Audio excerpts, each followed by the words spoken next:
welcome! Aujourd'hui, je suis là pour t'aider à démystifier une question qui est à la source de beaucoup de doutes parmi mes élèves et ceux qui sont en train d'apprendre l'anglais.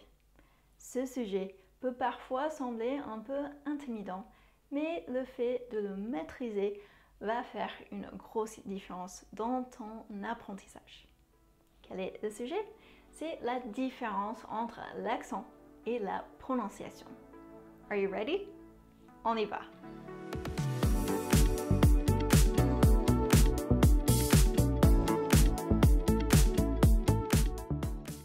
My name is Alex, I'm an English teacher et si c'est ta première fois sur la chaîne, welcome! Bienvenue!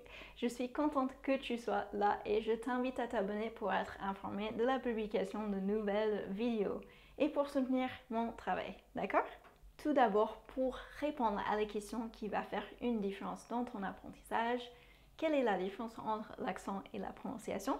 Eh bien les amis, l'accent et la prononciation sont comme deux faces d'une même pièce de monnaie, mais avec des détails subtils qui les distinguent.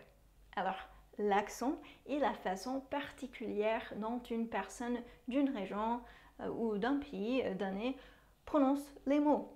C'est ce petit piquant qui rend chaque région unique dans le monde, comme le R français ou le F, le TH caractéristique de l'anglais britannique. Ou bien le R de l'anglais britannique d'ailleurs, ou de l'anglais tout court. D'autre part, la prononciation concerne la manière correcte d'articuler les sons et les mots d'une langue. C'est comme la chorégraphie précise de vos muscles buccaux pour former les sons. Et c'est ce qui fait que quelqu'un va te comprendre ou pas. Est-ce que tu as bien compris la différence? Tu peux me dire dans les commentaires si ça a du sens pour toi.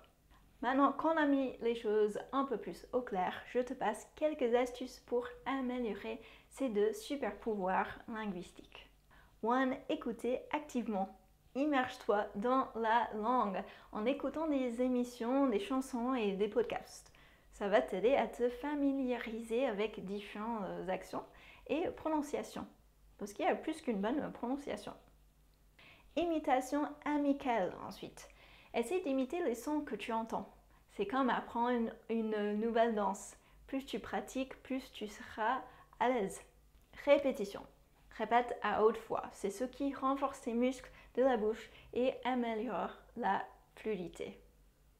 Mais surtout, les ressources phonétiques. Alors, utilise des ressources en ligne pour pratiquer des sons spécifiques. Il va y avoir des sons qu'on n'arrive pas à vraiment entendre, ni à savoir comment reproduire pour pouvoir les répéter. Tout simplement parce qu'il y a pas mal de sons qui n'existent pas dans ta langue maternelle. Et que ton cerveau va avoir tendance à interpréter les sons plutôt qu'à les assimiler.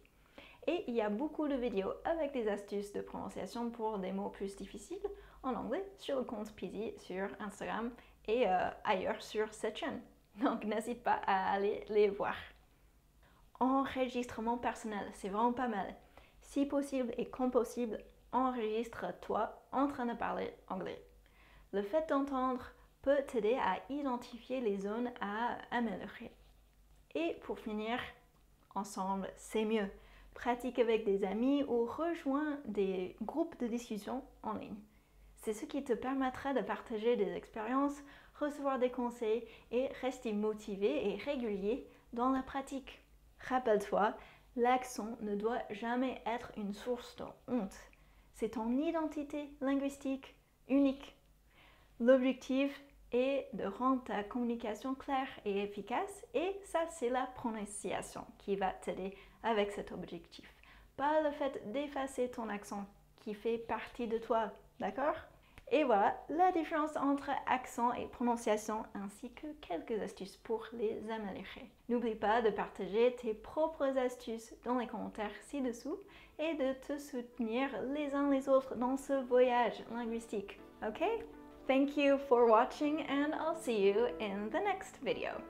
Bye!